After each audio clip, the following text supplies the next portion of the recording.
প্রতিটা ছেলেরই স্বপ্ন থাকে বাইক নিয়ে পাহাড়ে ঘুরতে আসার, কিন্তু দেখে যতটা সহজ মনে হয় ব্যাপারটা মোটেও ততটা সহজ না, সেটা এখানে এসে বুঝতে পারি।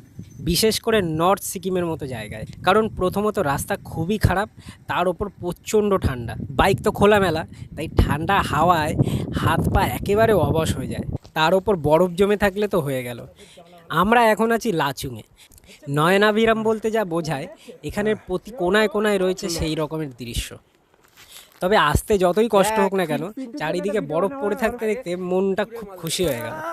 আমি তো মামাকে দেখে অবাক, উনি বাচ্চা হয়ে গেছেন, বরফ নিয়ে কেমন ছোড়াছুড়ি করছে দেখো। আর অরূপ ভাই তো বরফে গড়াগড়ি খেতে খেতে বলছে আমি আর বাড়ি যাব না। সত্যি কথা, কলকাতায় যা গরম পড়েছে, তাতে এই কয়েকটা মাস এখানে কাটিয়ে যেতে পারলে ভালো হতো। আমার তো মনে হচ্ছিল ডিপ ফ্রিজে ঢুকে পড়েছি। এখানে এত ঠান্ডা যে ঝর্ণার জল জমে বরফের চাক হয়ে আছে, সূর্যের আলোতে কাচের মতো চকচক করছে।